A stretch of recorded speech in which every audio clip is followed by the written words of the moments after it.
Welcome to Betting the Bulls, brought to you by Saturday Football. We've got Chris Marler from Saturday Football Uncensored. We've got sports betting expert Bob Wankel from Sports Betting Dime and Crossing Broad. Sports Betting Dime and Crossing Broad are owned by our parent company, XL Media. And we've got myself, Connor O'Gara, from the Saturday Down South podcast. Fellas, bowl season. How we doing? What's going on, man? Good to talk to you. I'm happy to be here. One of my favorite times of the year. It's degenerate season, so I'm ready for it. This is when I usually come out of my hole, so I'm ready to go. Yeah, there's nothing like just stressing, wanting like Ohio, some directional Ohio school, and then some state school from Utah, like pushing it over while you're getting like fruitcake from your nana on December 23rd. So I can't wait. The feeling of just sitting there sweating out a bet, or if you do confidence pools, we're going to be talking about that as well, and thinking to yourself, "Oh my God, this backup quarterback for Ohio, can he seriously wake up? I can throw a football better than he can." And the investment that goes into this bowl season, I realize a lot of people are wondering about all the moving pieces, everything that's going on, but we are going to be covering this from a gambling perspective. And this is how this is going to work. We're giving everyone gambling advice for betting on these bowl games. We're going to be doing a 4-episode series. This is the first episode. We've got obviously a lot of moving pieces with opt-outs. We've got transfers. We've got coaching carousel. A lot of things are going to impact these spreads. So this is all the more reason that you should be dialed into people like us that are providing you insight and also keeping tabs as the games get even closer. So we're going to do picks against the spread we're going to talk about, or if it's a stay away for you because of some of these opt-outs, because of some of the guys that are in the portal, all those things, we're going to have that covered. That's perfectly fine. Sometimes staying away is the best gambling advice.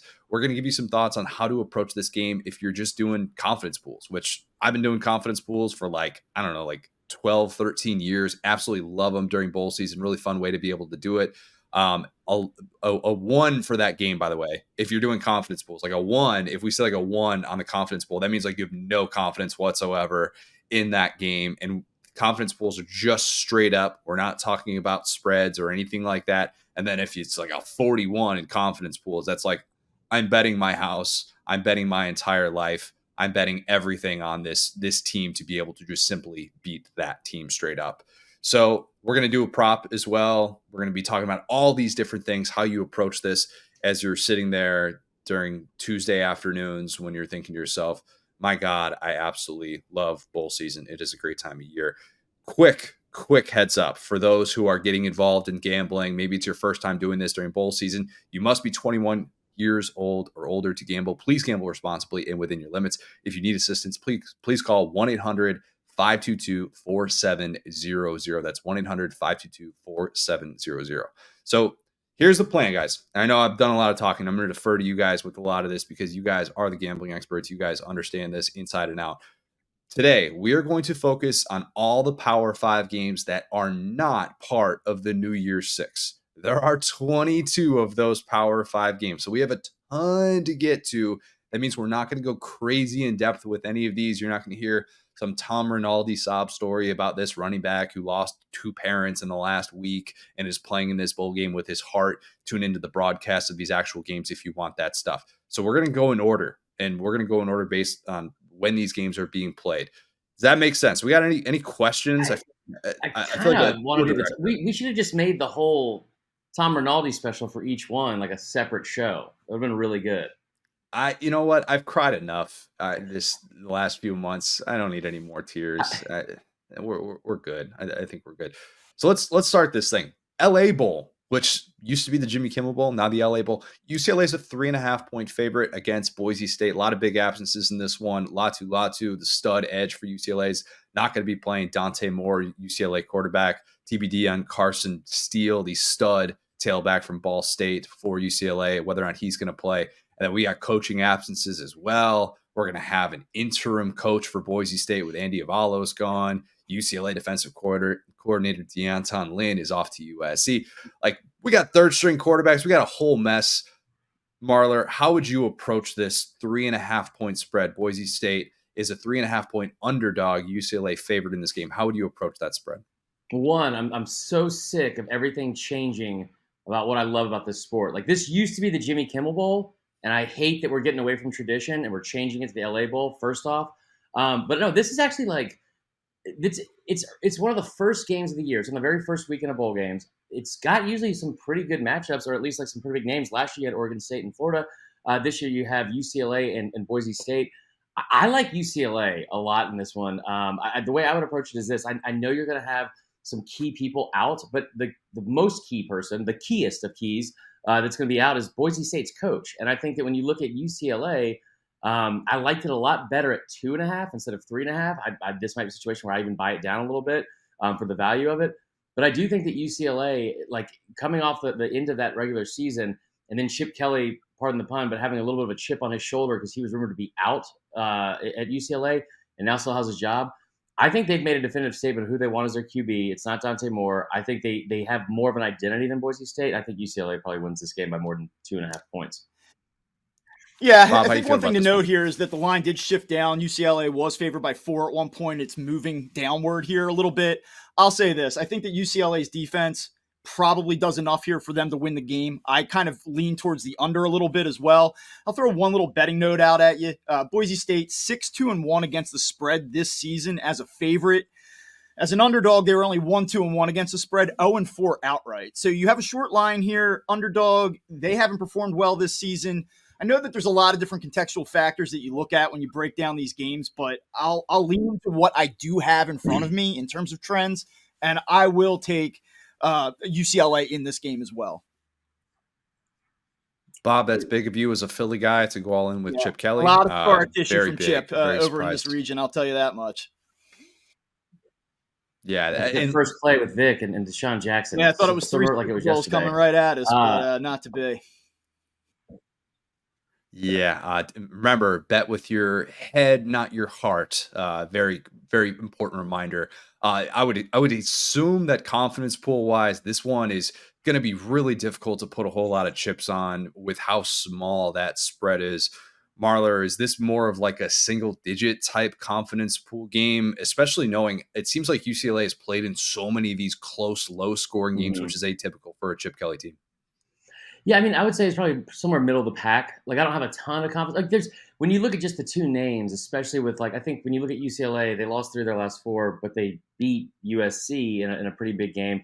I just like the way they've played against non-Power 5 teams this year, and so I would lean towards it being in the middle, maybe a little bit above like the middle of the pack in my confidence picks. But it is. There's a reason why it's being played on the first weekend of the bowl season. Bob, would you say this is the one you most medium suspect, or is it a little bit of a Yeah, lower I probably confidence go pool for on you? the lower side here. I think that this has a little bit of a toss-up vibe. I do think that a lot of times when you get these Power Five schools, bigger programs that have a little bit more notoriety and they're short favorites in games, it gives me a little bit of pause oftentimes. I like UCLA in this game, but I think it's kind of a middle of the road deal for me. Bob or Marler, a prop that you like that you have looked at for this one, or is this a stay away? Total. Probably gonna be a stay away for me. Okay, yeah, nothing wrong with that. All right, let's move on. We got a lot to get to. Independence Bowl, Cal and Texas Tech. Texas Tech's a 2.5 point favorite. Tech is really banged up on D. They went through a late season quarterback change. Tyler Shuck, who's got like a billion years of eligibility somehow, is going to be transferring. So they're going to be going through a bit of a change. They've been going through a bit of a change on the offensive side of the ball. They've been pretty gutted by the portal as well, especially at the pass catcher spots. The good news for Tech is that stud running back, Taj Brooks, is coming back, so he will be playing in this one. Cal should have a new starting quarterback. Another one of these tons of moving pieces, lots of guys in the portal, tough to project from an offensive standpoint, very minimal spread. Marler, what are your thoughts on Texas Tech being a 2.5 point favorite? This is it's probably about right. I think that the key for them is they're getting the running back for this game, which I think is probably huge for them. It's a team that's like it's looked really good at times early in the season, right? They were the 1 point of Oregon really late in that game, and I think a late touchdown kind of skewed the margin of victory there at the end. But that was week 2, and now you look at some of the spots they've been in late, especially some of the spots that they were expected to be better in, and that Texas Tech game is what I'm mainly talking about, where you lose by 50 on the farewell tour for the Longhorns there. There's just nothing about Cal that I enjoy watching. There's just nothing about this team that Jaden Ott's not going to be playing. It's like there's nothing about this team that tells me that they're going to be able to stay with anyone really. I think for 60 minutes, let alone I think like a team like Texas Tech. I like the 2.5, but again, I mean, like I'm kind of surprised the spread is that low. Bob, what are your thoughts on is there any interest in Cal as an Yeah, underdog, a two and a little half bit. point I dog? think where you kind of lean into Cal is you look at the line and you say, like, this does feel a little bit short. So I think that kind of throws up a signal of, hey, maybe I look into this a little bit. And you'll hear me talk about this a lot. Like, it's hard to pick these games. We have all these moving pieces. You talk about motivation coming into these games, and that's the angle I'm going to lean into here a little bit. So Cal gets themselves bowl eligible. They beat Washington State. Stanford, they beat, who cares? But then they just destroy UCLA to get to 6-6, to get into this game. Meanwhile, you got Tech, who gets their doors blown off by 50 points. Like, how up for this game are they going to be? So when you look at it from a motivational standpoint, Yeah. I kind of would take Cal in this spot to pull the upset, because I just don't know if Tech is going to be even remotely interested in this game. I Yeah, gotta say, I might just be skewed from watching this team play them in week 2, that Auburn Cal game, which is one of the worst games of football I've ever watched. But those are all really good points, Bob. Eugene Asante lived in that Cal backfield, especially after Jaden Ott And went so down much of this, and in like, that I'll game. say He this stayed up to because watch I, them. I think it needs to be said now, because I'll probably go back to similar concepts as we talk through these games. There's like a hold your nose element to it. I mean, sometimes I think the more you Yeah. watch, the more jaded you become. Like, if you watch Cal play, there's nothing impressive about the product, but then you just look at the odds, you look at some of the contextual factors, and Yeah. you just say, all right, it makes no sense, but I almost have to roll that way. And that's sort of the way I kind of go into this game. I think, and Jaden Ott was playing I think maybe I'm just projecting a little bit. I'll have to ask my therapist later if that's what's going on here, but it could definitely be because Jaden Ott is one of, I think, the most underrated backs in the country, and him not playing in this game kind of sucks for the viewer in general. It does. And maybe it just is that line is because of Taj Brooks being able to play, and it could just be one of those low scoring games where we Mhm. really don't know what we're going to see from an offensive standpoint from Tech. But I would assume that because of all those points we just talked about, this would be really, really low on the confidence pool. Is there any sort of prop or any sort of over under that you guys have looked at with this game that stands out? No, for me, it's just probably Cal money line, and that's it. I wouldn't even worry about the points. If you're going to take them, just take them to win the game outright. Get a little bit of a bump on the payout. I do like Taj Brooks over 1.5 rushing touchdowns because the juice on it's plus 155. So there's a little value there. I think that he's going to be the offense if there is any offense for Texas Tech. I think that would be where it starts and stops. So him over plus 1.5 rushing touchdowns, I think would be a decent bet. Let's go to the Boca Raton Bowl. Some people say Boca Raton. It's Boca Raton. People just need to know that. South Florida, led by a certain Alex Golish. Big fan of Portillo's. I'm a big fan of Alex Golish for being a big fan of Portillo's. Syracuse is a 3-point favorite in this one. Dino Babers is gone at Syracuse. USF is playing in its first bowl game in 5 years. The job that Alex Golish has done, I know a lot of people have brought up USF as this punchline for Bama. I'm not bringing it up as a punchline for Bama just to troll Marler. I could. I'm not doing that today. But if I were, I would say that, my God, that offense looked absolutely horrendous. They've been able to figure some things out since that debacle in Tampa. We are expecting to have a fully healthy Garrett Schrader playing for Syracuse. No idea how that guy still has eligibility. Last I checked, he was, a Joe Moorhead recruit playing at Mississippi State doing the helicopter thing. So that was news to me to be able to see that he's actually going to still be playing in this game. But Syracuse being a 3-point favorite feels like one of those where the odds makers are like, we really don't know. We're just going to give the edge to the Power 5 team in this spot with a South Florida team that a lot of people feel like has played kind of punched above their weight class. Marler, any thoughts on potentially going South Florida money line, or is that just you can't go again? Okay, I saw a nod, and I knew I was going to get that because of the Bama game. Mm-hmm. Yeah, a lot of thoughts on it. I tell you what, I just think that like I'll say I'm being biased despite this hat. It's just a good fitting hat. Okay, I like the colors. I'm a diehard Bama guy. There's ways to look at that Bama South Florida game, and you could be the pessimist and say, wow, Bama really isn't that good. They barely beat South Florida. They were up 10-3 late in the fourth. Needed a garbage time touchdown to make it 17-3, or you could choose to be an optimist like me and say, well, Alabama played a lacrosse player at quarterback in Tyler Buckner, and they still beat a bowl eligible team by double digits on the road. Listen, all jokes aside, I do think that this program is headed in the right direction. I really, really like their head coach. Obviously, in year one, I mean, this has been a joke of a program for the last 2 or 3 years before he got there, and to get them to bowl eligibility right away, I think is really, really impressive. And if it weren't for like social media making jokes constantly about them losing a close one against Bama, I think more people would be paying attention, to be honest. But I think Syracuse is awful. Like they have been very difficult to watch. Garrett Schrader's a lot of fun to watch. Has been for all 11 years he's been in college. But I do think that like this program has been in every game I feel like they were supposed to be competitive in, they have not been. They have been very, very frustrating. The fact that they're a 3-point favorite, I think this sounds weird, but strictly because of their brand name over South Florida. I like South Florida to win outright. And I tell you what, the reason why probably starts and stops with some of the guys they have on offense. Naquan Wright, SEC fans remember him from Florida. That kid is still a bruiser. Absolutely trucked Caleb Downs in that Bama game.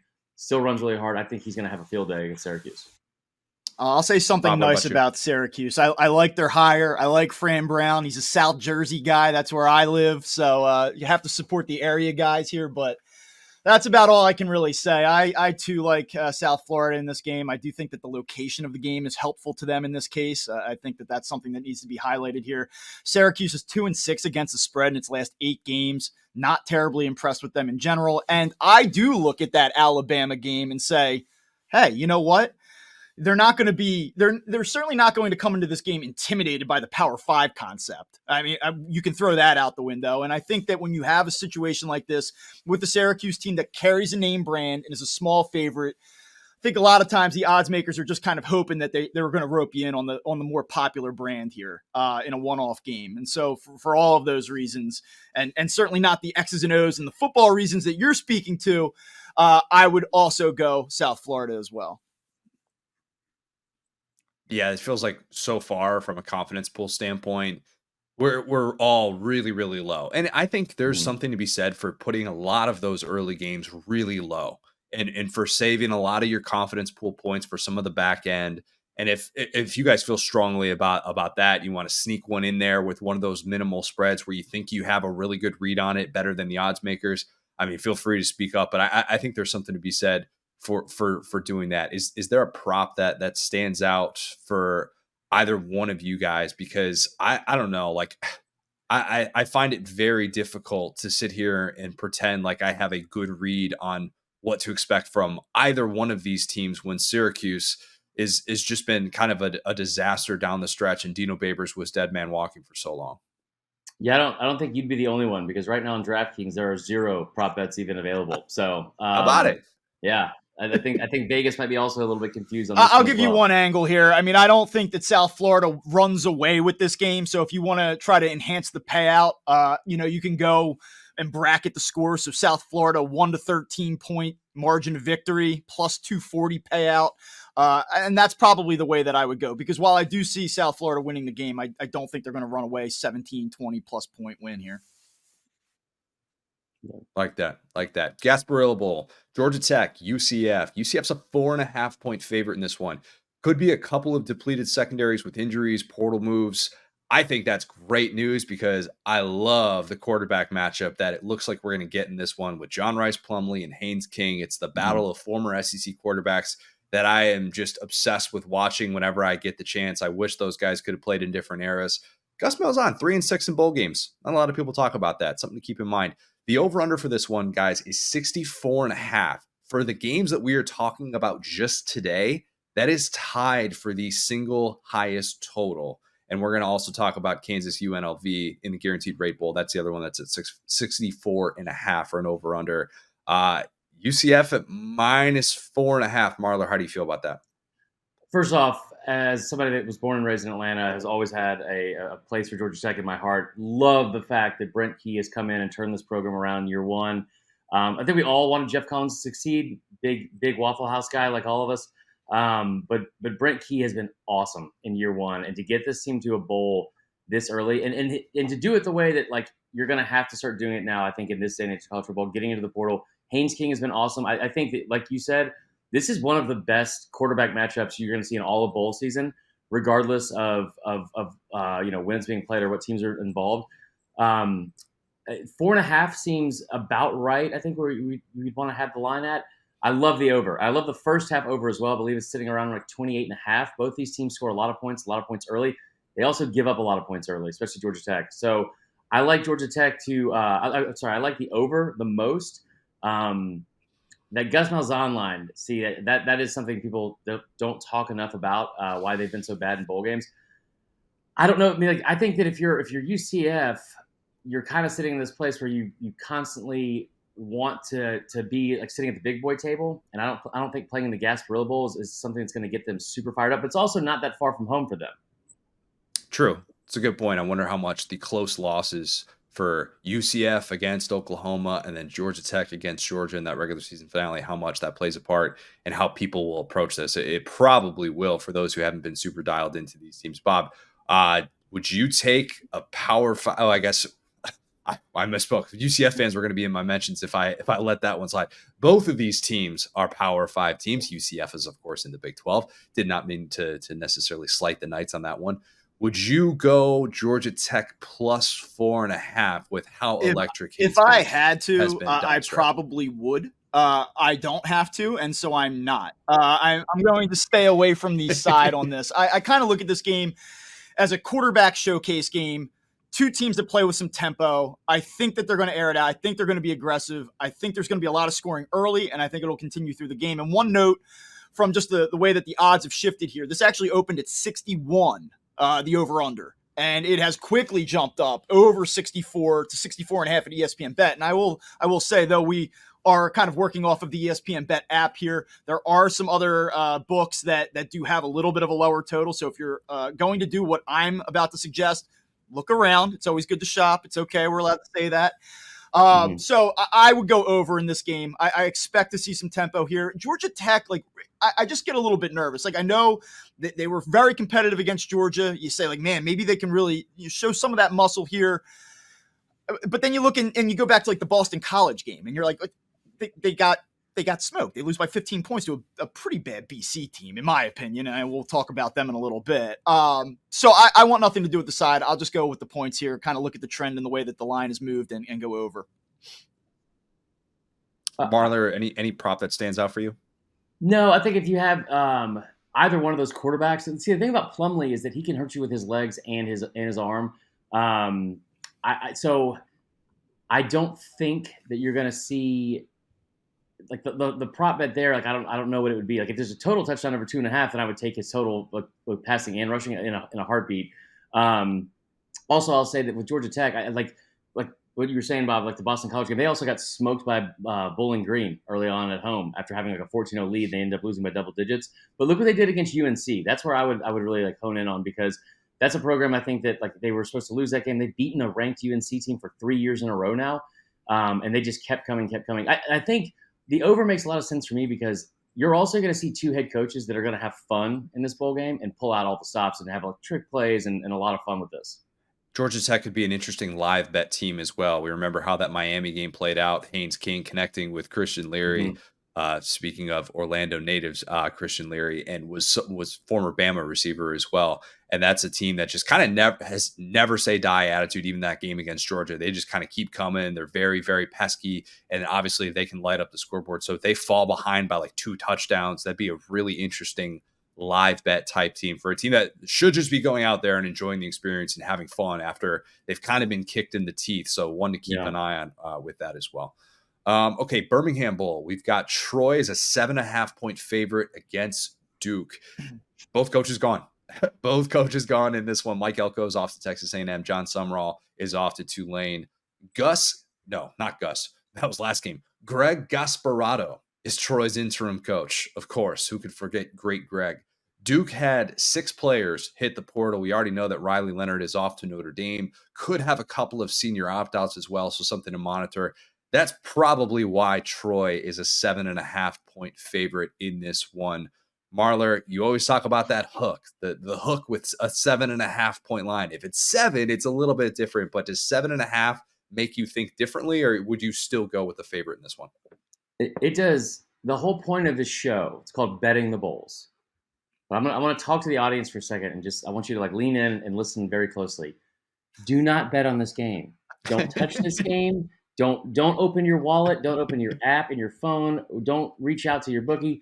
Don't touch this game at all. Like this, I don't know who's going to even be showing up for either of these teams. There are so many key people that are out on both sides. I mean, like it's the Birmingham Bowl, which is like usually, congrats to Auburn for not having to go ride their bikes down to that stadium and play that game for the third year in a row. But I will say that I just don't touch it. Don't touch it. Don't bet on it.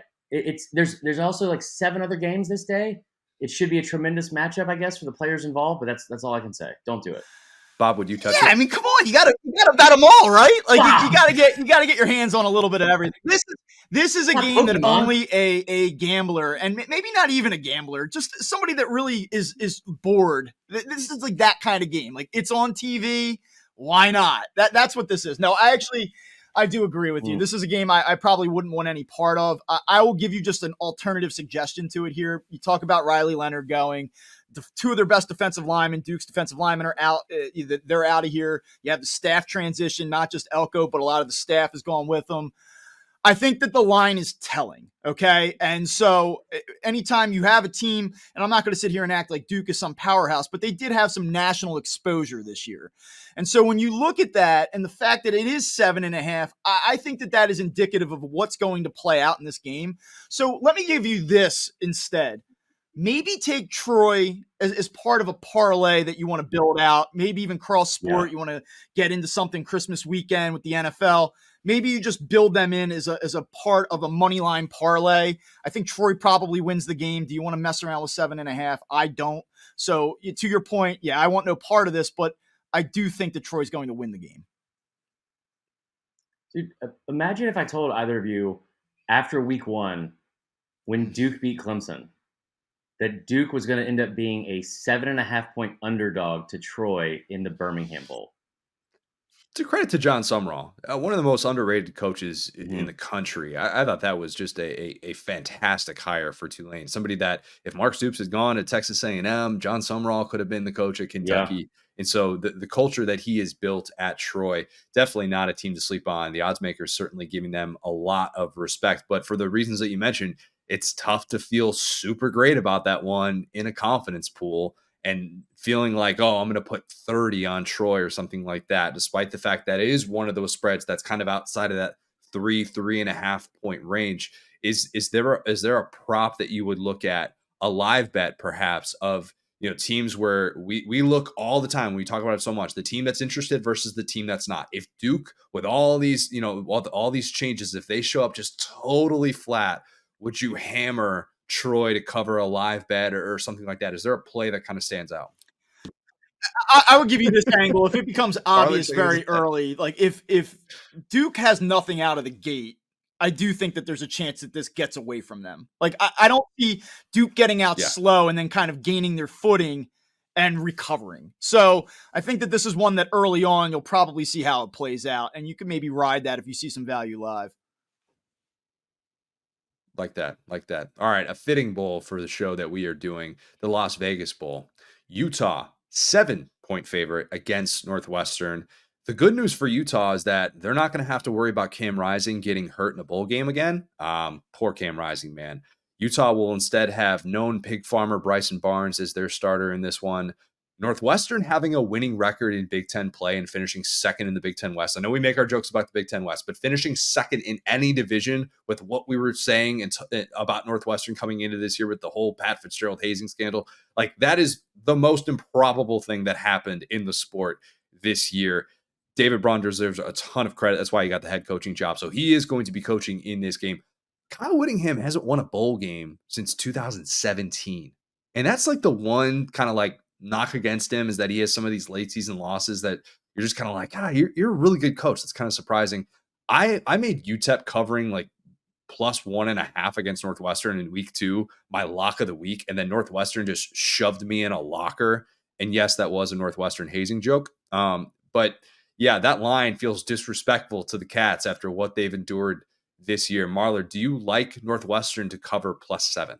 I do. I do. This is a gross game for me. This is, I mean, because like usually you would sit here and talk about how Utah is constantly flying under the radar, and like there's not a lot of knocks on Kyle Whittingham. That is one of them, right? And we don't even associate that with him because of the way he's lost those games. Like you lose in the Rose Bowl back to back years, and you put up like 40 something points against Ohio State 2 years ago, and like Utah.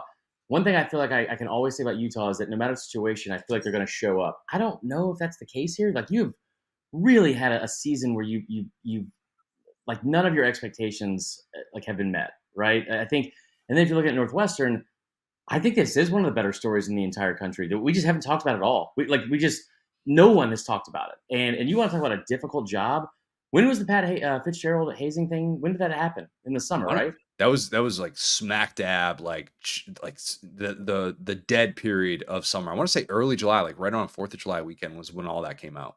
Right. And now you have 2 months to prepare for the season, and now this seems bowl eligible. Like and a Northwestern team that has like constantly flown under the radar for one, but then also I don't think with Fitzgerald, I think their total wins before the season from Vegas was like 4.5. So a tremendous job there from this season with that staff. I like them to cover 7. I'm sure I'll regret it. You want to say partially because Utah has a third string quarterback, but I don't think it really matters. I am most happy that I don't have to hear about, do you think Cam Rising's coming back for this game? Because that was the bad. worst storyline all year. Yeah. Bob, is this a Northwestern vibes game for you as well, or will Utah shove It absolutely Northwestern is into a locker? Northwestern vibes game for me. They're 8-4 against the spread this year, and actually, you talked about their preseason win total when the Fitzgerald news first broke and he was dismissed. A lot of books offered this at 3.5. So over under 3.5 wins. Right. So they've been able to sort of play with that disrespect card all season, and they've played it very well. Now they're in a position where, again, I think that this line is a little bit high. I actually find this line to be a little bit disrespectful, and I think that this plays right into Northwestern's hands. I think situationally it's a good spot. You talk about motivation. Utah, Rose Bowl the last 2 years. Now you're coming to Las Vegas Bowl. No offense to this wonderful bowl game, but I just think that this is a little bit of a different atmosphere. I don't know if the program as a whole will be up for it, and so I think you start playing all of those angles and it makes a lot of sense. And one other note is that this game did open at 7.5 down to 6.5 at a lot of operators right now. 7 at some as well, but it's starting to kind of move towards Northwestern. And I think that that's smart.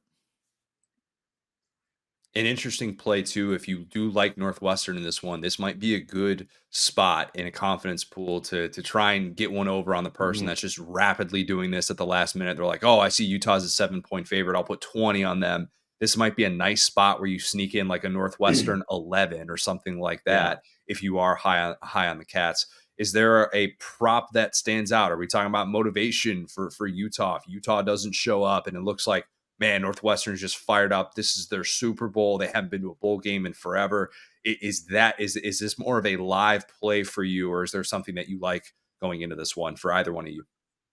So you can't get this on a lot of books, but there's some that you can if you look hard enough. I got over under 1 suspension for Utah. You take a bunch of kids from Utah to Vegas and think they're going to sit here and just enjoy themselves casually. I don't think so. Somebody's getting lost in the desert. Somebody's going to have way too much fun and be out way too late. That's the prop that I would make. I expect the game to be on the closer side. One note here about Utah's defense: they held their opponents to 21 points or fewer in 8 of 12 games. I don't know that Northwestern has a ton of offensive firepower here in this game. I expect it to be close, so I would say it probably stays under 41.5 as well. Fun fact about Utah, and maybe a lot of these kids have experienced this. If you're not flying into Salt Lake City, which I realize that's where Utah's campus is, you fly into Vegas. So a lot of these kids, man, maybe you know what they've stood around, they've hung out a little bit, and this will be just a return to a second home for some of them at least. Okay, the Quick Lane Bowl. Bowling Green, Minnesota. Of course it is. Minnesota's a 3.5-point favorite for this beautiful beast of a bowl game. Third string quarterback in for Minnesota. Not that it matters a whole lot. I'm still kind of half expecting 36-year-old Tanner Morgan to show up out there for PJ Fleck's team. Never bet against a 5-7 team in a bowl game who got in because of APR, especially when they're showing up for a Tuesday bowl game at 1 o'clock with a third string quarterback. That's what I always say. That's a trademark pending on that one. Also, a revenge game for Bowling Green because they lost in this game last year to Auburn Destroyers, New Mexico State, coached by Jerry Kill, former Minnesota coach. And just a little reminder, because this is a 1 o'clock game on a Tuesday, the Degenerates Bowl, it could be called very easily. Again, you must be 21 years old or gamble. Please gamble responsibly within your limits. If you need assistance, please call 1-800-522-4700. Marler, I know you're betting on this game. Just which side do you like, with Minnesota being a 3.5-point favorite? Okay, so first off, it's not degenerates; it's called dedication. I want to be very clear about that.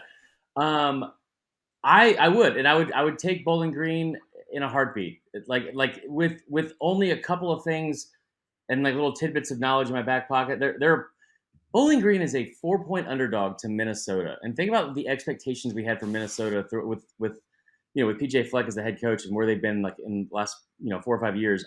This was a team. They had a dramatic win against Nebraska to start the year. They've got some playmakers. I mean, they've got. I can't think of his name right now, and I probably should have googled it beforehand. But that receiver is one of the he's made some of the most outstanding catches on the year, and did so against Nebraska.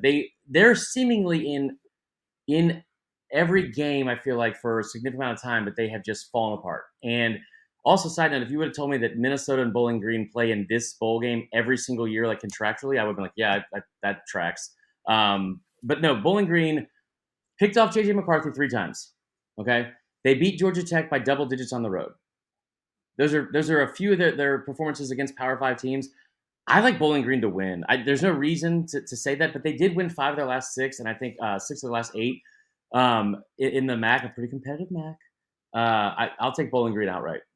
Bob, do you like Bowling Green money line in their home away? Yeah, from we're kind of this is a little strange. We didn't do a lot of pre-production stuff here, and we're kind of just leaning the same way on a lot of these picks. Like, I kind of go back to the motivation part of this one. And I mean, you look at Minnesota, the last 4 games of the season, lost to Illinois, like a devastating loss to Illinois, lost to Purdue, get blown out by Ohio State, lose to Wisconsin. They haven't won a game since before Halloween. Their last win is on October 28th. Now they're going to come to a stadium that's going to be a quarter filled in the middle of the afternoon and get up for Bowling Green. Like, I just don't see it. Minnesota is also dreadful against the spread. One of the worst teams in the country, 3-9 against the number this season. Bowling Green, conversely, excellent against the spread, 8-4. I'll take Bowling Green. I don't know that I need to go outright and be a hero, but certainly with getting the 4, 3.5, 4, whatever you're seeing out there right now, I'll take the points. A lot of tight camera shots and Little Caesars commercials guaranteed for this game, no doubt. I just imagine if you were sitting there on Minnesota's team and you finish your season, like you said, you lost 4 games in a row. You lost to Wisconsin, Ohio State, you got boat raced by Purdue, you lost to Illinois, and they're like, listen, you're not bowl eligible. And then you find out you are bowl eligible because of your test scores. And then you realize, hey, but your bowl is going to be in Detroit. Like that, your reward is to go to Detroit. Gross. That's awful. I will not bash the great city of Detroit. I will. Yeah, I just can't do it after what those Lions fans have endured each and every Thanksgiving. Just not right. Just not right. Any confidence pool or prop related thoughts in this one? I would probably have this pretty low from a confidence pool standpoint. But if you see PJ Fleck flying around on the sideline, maybe that's a live bet for Minnesota. But other than that, it's kind of hard to get a feel on which team is going to show up looking like this is truly their Super Bowl. I do like Connor Bazelak over 1.5 touchdowns if that's an option that the book is gonna give. Connor Bazelak, former SEC quarterback at Mizzou, hasn't put up a ton of production this year, but I mean, you've seen Minnesota in spots give up a ton of points to teams. So I think that there's going to be points to be had for Bowling Green, and I think he'll be able to do that.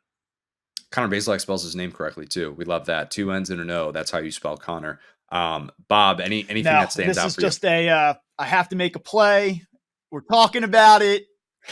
The context makes sense. That's it. This is the surprising one that everybody at your office says, what do you mean there's college football on? It's 1:30 on a Tuesday. Jerry, what are we doing here? You might have a problem. Guaranteed rate bowl, UNLV in Kansas. We teased it earlier. Huge. This is the biggest spread that we've talked about. Kansas 12.5-point favorites. No OC for Kansas. Andy Kotelnicki. I totally just butchered his last name. That's one that I should Look at know. his parents, though. I mean, Yeah, it's true. Kotelnicki? Lance Leipold's right-hand man, UW, Whitewater. Let's be honest. The only OC that can actually succeed at Penn State is Joe Moorhead. No Jalen Daniels in this football game, who was electric last year in the Liberty Bowl with KJ Jefferson. That means Jason Bean at quarterback could be without a couple of starting offensive line too. But how about Barry Odom? 9-4, year one at UNLV after losing Bobby Petrino to A&M when it looked like he was going to come run his offense. He doesn't care.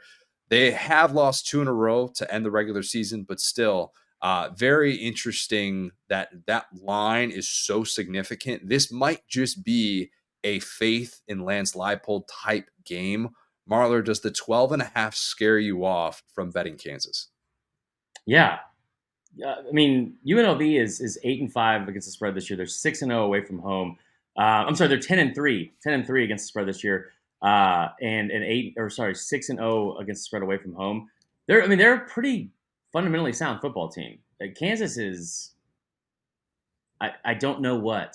Every time I expect them to be out of a game, they're in it. Every time I expect them to be in a game, they're doing something stupid and they're out of it. I mean, I don't think the Jalen Daniels thing is as big of a deal as we probably would have thought earlier in the year, because they've played a lot. They played without him a lot. It seems like over the past 2 seasons, but especially this year. I think that, listen, Barry Odom has gone into UNLV, and he's gotten a bunch of kids who go to college in Vegas and somehow got them to focus for a full 4 months. It's insane to me. I think this is a perfect spot for him to, chip on your shoulder. I like them plus 12.5. I'm surprised that if you would have told me that out of all the matchups, this is one of the better matchups, I think, in this set of bowls. I would be surprised that this was the one with the largest spread. Bob, are you going with the Fighting Guy Fieri's famous UNLV graduate, Guy Fieri? Are you liking the plus 12.5 for UNLV don't as love well? either side of this game. So for me, this is sort of more of a no play in terms of the side. I lean over. I know it's a high number. You're sitting 64 and a half at a lot of sports books right now. I don't know what we're going to get in Kansas's offense, which is part of the reason why it's more of a no play for me. Mm-hmm. But I do know that we're getting a struggling UNLV defense. So you look at Boise in the Mountain West Championship game, they put up a 44 spot. San Jose State put up 37 the week before that. I think that the number here is sort of telling what type of game this is going to be. I think we're going to see a lot of scoring. So my play would be on the over here. If I had to, I probably would lean by taking the points, but I'm going to just stick with the over. If there are people that are also liking UNLV for this one, an interesting confidence pool play, you're probably going to be in a confidence pool. Everybody's got a ton on Kansas, and they're at least in the 30s. And even if you're just not as high, that's not necessarily, I need to pick UNLV, because you could lose a ton of points by doing that and you would regret that. But maybe just a little bit lower on Kansas. Maybe just a little bit lower if you're just like, you know what? And then it doesn't gut you to have like, oh my God, I didn't get these 35 points. I only missed out on 20 or 21 or something like that. Is there a prop other than the over for a 64.5? A 64.5 over under in this one that kind of stands out? Marler, I know you like to take a lot of the first half spreads. Okay, see, I led you right into it. I knew exactly where you were going. First half spread, or just first half over under? First half total, and if you can get the first half team total for Kansas, I like that too. It should probably be hovering right around 16.5, I would think. UNLV is ranked 20th in the country in first half points per game. Kansas is ranked 30th, right around, I think, 16 to 17 each. I'm looking at it right now, and they average 16.5 points per game in the first half. So it's right, like I said, right about where that line will be. UNLV, however, ranked 89th in the country in first half scoring defense, giving up over 2 touchdowns a game in the first half of games, gave up 31 in the first half in their last game out. So I do like that. And a lot of times in these bowl games, people are going to, you're not going to see as many slow starts, I feel like, with teams like this that want to have make a big bang early.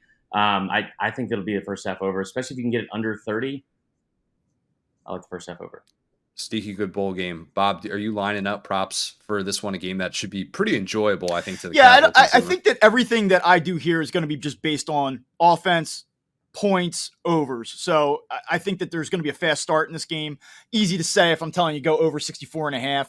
I think it's just going to be a thing that I'll probably take some shots along the way here. You got a later start. Tuesday, like, let's play it by quarter. Let's jump in and play it at half and then reassess at halftime and maybe jump back in. So I think I'm probably going to go over in first half as well here.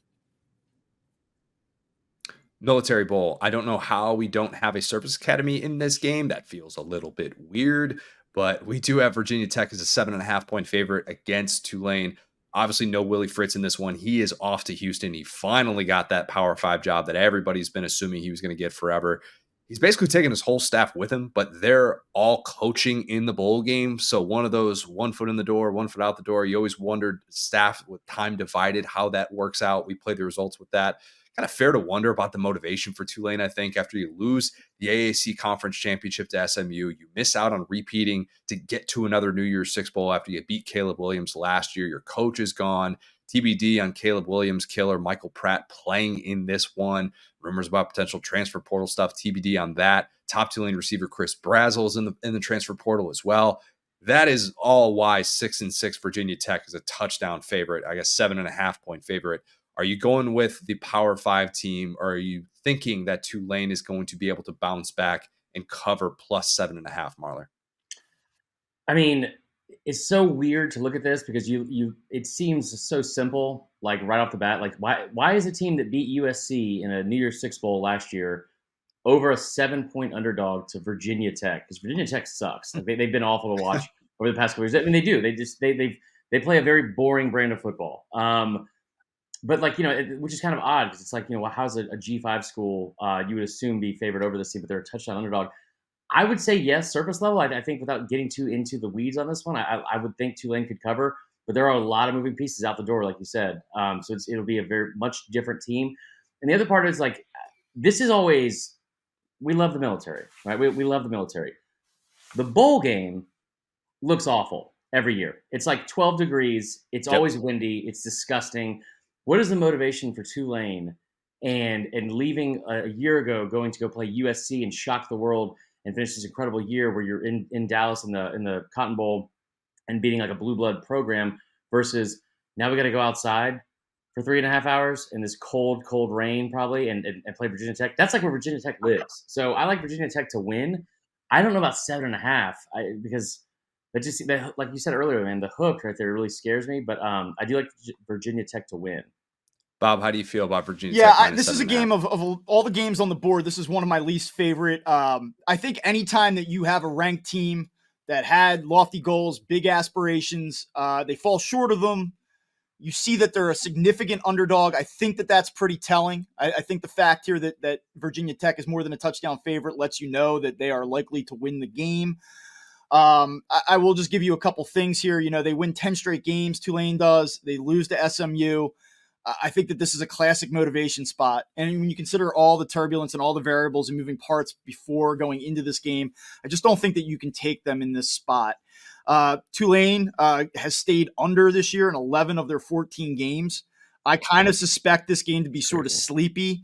They're not great against the number, as good as Tulane was all year. They're only 5-8 against the spread, too. I think that that's worth mentioning. If I had to place a bet on this game, I would probably just take the under. But otherwise, this is more of a no play for me. I kind of like the Virginia Tech big confidence pool type game as well. A game in which you could say, oh, well, Tulane was in the mix the entire year. They're familiar from last year. Maybe they should be in a good spot. Maybe, the 7.5 isn't like the craziest of spreads among bowl games. But I think there's something to be said for a Virginia Tech team that I think should show up motivated, despite the fact that they've been pretty inconsistent this season. Any sort of prop that you guys like going into this one, or do you like something maybe a little bit live because of the motivation factor? Over under on a half a nap that I take during this game. It would be over for sure. All right, let's go to the Duke's Mayo Bowl. We've got UNC, of course we do, against West Virginia, 5.5 point favorite. The Mountaineers are. No Drake May. That's the headliner in this one. If you're assuming that, oh my God, one last time to see Drake May, that's just not the way that college football works anymore. Backup Connor Harrell, he will start. He spells his name incorrectly, so take that into account. This is a redemption bowl for Mac Brown. He had to watch Shane Beamer get all that mayo dumped on him, and he may or may not have gotten a concussion. If that happens to Mac Brown and they fudge the mayo dump We're Oh, going to watch a man die on live television. And Connor. we can't have that. We can't have that. So do you bet with your heart and just say, Lord, just let West Virginia cover 5.5 after it felt like Neil Brown was the most obvious hot seat guy and he was able to kind of overcome that? Do you like West Virginia or do you like the fight in Gene Chiswick's to cover plus 5.5, Marler? Okay, so we're obviously we did a lot of research and stuff like that going into this game. I'll admit to everyone right now, this game I completely forgot about because when you just said West Virginia is a 5.5 point favorite over UNC, that's the first time I'm hearing of this. So you're going to get a real time reaction here. West Virginia, not great for the last couple of seasons. They did win 4 of the last 5, but look who they won against. They beat UCF, BYU, Cincy, Baylor. That they had a huge loss, obviously, to Oklahoma. What a disrespectful line to UNC. And Connor, if there's anything that you remember from the 3+ years of us doing podcasts together, I love first half lines. What's my least favorite spread in all of sports?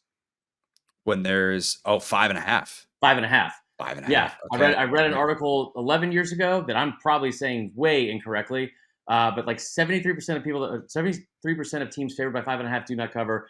29% lose outright.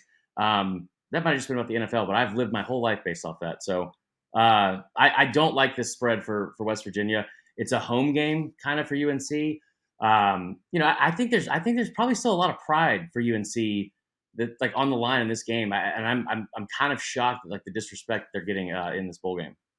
Yep, they play a lot in Charlotte. Bookend the Mhm. season in both of these games True. in Charlotte. Bob, are we going to see Mac Brown gets a lot of mayo dumped on him and wonder if he's ever going to be able to crawl his way It's a out of it? tough one. This is, I think, one of the toughest games to sort of size up. I go back to when UNC beat Miami, and I remember that game well because I had Miami. I thought that the odds were screaming Miami in that game. I thought that that was like a dead red Mm-hmm. play, and I got beat. They're 6-0. They're ranked 10th in the country. And here's the argument I think against UNC because like you talk about the fact that they might enter this game still with a lot of pride. It's just where their season was not so long ago and where it is now. You know, they lose 4 out of their final 6 Yeah, games. They lose to NC State. Like, I just don't know after that. Yeah, badly. 39-20 to NC State. Like, then you shut it down. Drake May isn't playing. Like, where does that leave you? The only thing I could say if I wanted to argue with myself is that maybe Drake May not playing gives them a little bounce, like a little bit more like, all right, he's gone now, like Mr. NFL draft. We've been talking about Drake May all year. There's other guys left. Mm-hmm. You know, there's other players that can still make plays on this team. And does that give them a motivational edge? And it might. And so when my initial look at this is like, I don't like where UNC's at in relationship to where they were. They're not going to be motivated. I'm not so sure that that's actually true. And I would just default back to if I'm not sure and I'm going to get 5.5 points with a pretty talented team, I'll probably just take them. Again, not a lot of conviction in that. If you're listening to this, I wouldn't tell you to go out there and make it your play of the day or anything like that. But in this case, I probably would take the points. Worth mentioning that Sam Howell did play in this game 2 years ago. It didn't matter against South Carolina. Shane Beamer busted out the bag of tricks, and they won that game despite the fact that he was a guy that came in, well, obviously, to that season with a lot of hype as one of the best quarterbacks in the country and was probably trying to salvage some of his draft stock in that game, and it didn't necessarily work out. Their offensive line was really bad in that one. Is there, man, if I'm, so I agree with you guys. I would do from a confidence pool standpoint, I would be like a little bit, maybe just a little bit on UNC just because I can't bring myself to say or pick anything negatively against Gene Chizik. That'll never happen for me. Is there a prop in this one? A lot of people have been pretty down on the UNC defense and that they didn't have necessarily the improvement that many, myself mainly, thought that they were going to have this year. Is there a prop with maybe related to the UNC defense that either one of you guys like with maybe like a West Virginia team total over? Over under and how many times did I tell somebody that's next to me watching this game that Gene Chizik has a Hotmail account? Um, More. Over. Oh yeah, Okay. minimum. I was going to say how many times does one of us or both of us compliment how nice of a guy Gene Chizik is? It has been disappointing, man. Like they had 9 sacks in that week 1 game against South Carolina. I still say that like if there's one side of the ball that's been disappointing over the last 2 seasons, it's been them at times, but they've also been able to rally the troops a lot as well. I don't know if I would touch any of like the prop bets, but I think Chizik is hopefully he'll show up in the game. Hey, sports fans, we've got an exciting offer exclusively for new users of ESPN Bet. When you join, be sure to enter the promo code SOUTH during sign up to unlock an additional $50 in your betting account. That's right, you can wager on your favorite sports and receive up to $250 in bonus bets when you use the promo code SOUTH. Please remember, you must be 21 years old to participate in sports betting. We encourage responsible gambling within your means. If you ever need assistance or support, please reach out to 1-800-522-4700. Join the action today and make the most of this fantastic offer. Holiday Bowl, USC, no Caleb Williams, a very different USC. Going to be taking on number 15, Louisville. Louisville's a 7.5-point favorite. TBD on whether the entire USC defense has opted out of this game like they opted out for the entire season. That joke was just sitting right there. Here's a fun stat that probably not a lot of people know. And if you're thinking to yourself, Louisville's a lock to win and cover this game, Louisville was up 17-7 on Kentucky. Ever since Jack Harlow flipped double birds at Kentucky fans, Louisville has been outscored 47-20 by Devin Leary and FSU's third string quarterback. Is Louisville cursed now? Some people are asking. Some are wondering if this is like when A-Rod and J-Lo were at that Notre Dame game in 2017 and Miami fans are freaking out. The U is back. And then don't you know what? The U wasn't back. They lost 3 in a row. And then any chance Mark Richt had of having national relevance there, it faded very, very quickly. So is Louisville that? Maybe. We'll see. What do you guys think about this line? Louisville being a 7.5-point favorite. Marler, let's start with you.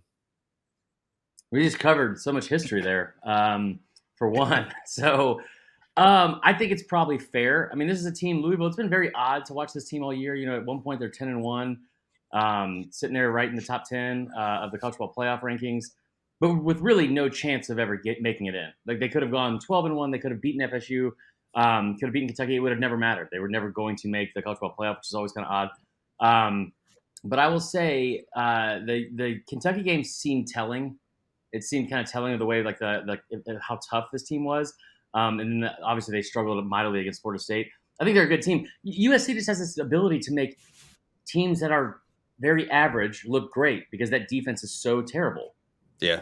I don't know if there is a whole lot to feel good about USC winning a game against a team that's even decent after losing 5 regular season games. But Bob, is there a hope that they can win outright and this can be a bit of like a how do you like me now Toby Keith game for Lincoln Riley? So I have notes here on my screen as we're talking through all these games, and there are a couple that have big, bold lettering, and one is Louisville. And I hate USC. I can't even really speak to Louisville. I hate this USC team. I hate Lincoln Riley's USC team. Like, I just do not like this team at all. I go back to the Colorado game. You remember when Colorado loses to USC 48-41? And myself included, but all of the football watching America says, wow, look at Colorado. This is really showing us something. Well, now with some revisionist history, you look back and say, my God, USC sucks. And like that's the way that I sort of interpret this game. They've lost 5 of their last 6 games coming into this. They gave up 52 points to Washington, 36 to Oregon, 38 to UCLA. They're 3-9 against the spread this year. Only Minnesota and Minnesota's also 3-9. Only Vanderbilt is less profitable across the country against the spread this season. I hate USC. You can't make this spread big enough. I'll take Louisville. So no. And real quick, Yeah, no. The teams you listed there, right? Washington giving up 52 Understandable, to Washington, yes. understandable. 36 to Oregon, I get it. That's a really good offense. They're very efficient this year. But giving up 38 to UCLA, when you look what UCLA did the next week against Cal, and they scored 7 total points. Like they've just done a bad job of this all year. And I'll tell you the thing about Louisville is, like, I want so badly to just assume that they're an offensive team because of Braum and everything like that. But they were 15th in the country in first half scoring defense. There's that theme again, first half, giving up 8.9 points per game. And like you said, USC is one of the worst teams in the country. Yeah, it's interesting that you bring that up. I actually see the total sitting around 57, 58 points, and I think that seems low. when you look at this, Mm-hmm. USC this year, the over is hit 9 out of their 12 games. So it just speaks to how bad they are defensively. Yes, we obviously know that they have a good offense. Caleb Williams, who won't even play in this game, won't be a factor. I Right. think that Louisville covers it. One other note here: the game actually opened at 6.5. It's crossed 7 in a lot of different places, so it certainly seems to be getting away. I wonder if the public perception of USC still being an elite program brings this back a little bit. I don't think so, though. I think the value is completely gone here. I actually think the value of Louisville is somewhat gone since it's crossed 7. It doesn't matter to me. I'm still going to take it. I don't necessarily blame you. And if there are people saying, well, I watched Louisville really struggle against Florida State, and remind you, Florida State has a top 10 defense. That game was played with pouring rain. Yes, it's frustrating that Louisville wasn't able to put up more points in a game like that. You kind of understand some of the circumstances and what probably limited an offense that usually has a lot more balance, and they were not able to establish any balance. I would expect that to be a different one. I think this is going to be a big time confidence points game. Could be one of those games where you look at everybody in your confidence pool and they're sitting there in the 30s and you're like, all right, well, this game doesn't mean a whole lot when everybody thinks that Louisville is going to be able to win this game without a Caleb Williams led USC team. Anything else that stands out about this one, or should we move on to the Texas Bowl? Real quick on it too. I do like Louisville first half to cover 4.5 points. I think they'll jump on them early. But here's the other thing too. If you're USC, this is really the first team we've seen, especially from a blue blood standpoint, that jumped into that whole, we're going to build our team out of the portal. Not a lot of guys that have like a lot of like ties to USC first necessarily. And they brought in a ton of people. And I wonder like how much pride is actually in that locker room, because this entire thing has been built off Lincoln Riley and Caleb Williams. And it's been a disaster this year. And now you're missing one of those key parts too. Like, I just wonder how they're going to go out there and play with any sort of pride in this game. Yeah, the motivation factor, definitely something, Bob, that you talk about a lot with the live lines. Could be an interesting play with USC, especially if they come out defensively and it's just Swiss cheese, which that's kind of what we've come to expect with this team. Okay, let's talk with Texas Bowl, guys. Texas A&M's a 3-point favorite. Oklahoma State's number 20th in the country. Obviously, a little bit of a setback in the Big 12 championship after just getting walloped by Texas. Classic Big 12 showdown. This is. A&M has a ton of guys in the portal, especially on defense. It feels like the whole roster is in flux. Kind of wait and see with some of these potential opt-outs. We don't know necessarily what it's going to look like, if they're going to be without Edgerrin Cooper, if they're going to be without Evan Stewart. Maybe Oklahoma State's going to be without an Ollie Gordon, but I don't necessarily know if that's going to be the case. This feels like everything, because also Jalen Henderson has been very good down the stretch for A&M, and you kind of don't really know what to expect of him in that offense. But this feels just like a stay away in general. So many of these lines suggest that, and A&M being a 3-point favorite feels like that. Unless, Marler, you're telling me that just Elijah Robinson, you just bet on an interim coach and bet on a guy figuring some things out after he looked like, the guy knew what he was doing against LSU. Yeah, I tell you what, from a coaching standpoint, he did. That wasn't just because LSU's defense is bad. That whole idea of and game plan of we're going to hold on to the football as long as possible and keep Jaden Daniels off the field. Brilliant move. It seems like no one had really done that all season. So I thought he did a really good job from a coaching standpoint in that, and even as an interim. The thing with A&M, that's something kind of surprising, and I understand that the OC is gone. Your quarterbacks have been out. You get the backup in the transfer portal. Obviously, they're down to the third string. That's an offense that finished outside the top 20. It was just 21st in the country in scoring offense this year with a backup quarterback for most of the season. Like, what does Oklahoma State want to do? They want to run the football, and that's really into the teeth of that A&M defense, which is the strength of that team. I don't know how many teeth are left in that mouth, I guess, is what I should say, because I don't like, most of them are in the portal. I will say, back to the same theme, this is where I live, the first half, Oklahoma State, they have been pretty bad this season, especially in the first half of games. They are 123rd nationally in first half scoring defense, allowing almost 20 points per game in the first half. They're giving up 27 points per game in the last 3. They seem like, I don't want to say one-dimensional, but this is not like the Oklahoma State teams of the past where they're able to spread you out and throw the ball down the field. Like, it is Ollie Gordon, and it's only Ollie Gordon. Does that mean there could be an underplay? Do you have a strong feeling on that as well? Or Bob, do you look at this and think, you know what, A&M interim coach, Mike Gundy, we know him. This is a team that probably has more of an identity, and maybe that's the play, or you go money line or something like that for A&M if you're not quite as sure about Yeah, that. it's funny at the top. You kind of called this like a stay away game. This on the surface to me is very much a stay away game. And then you dig into it and like you go, okay, like where's the advantage? What can I find here? And so you start digging through these trends, and like I see Texas A&M 5-2 record against the spread when favored by 3 or more this season. So like they're pretty good in this situation. You feel pretty good about that.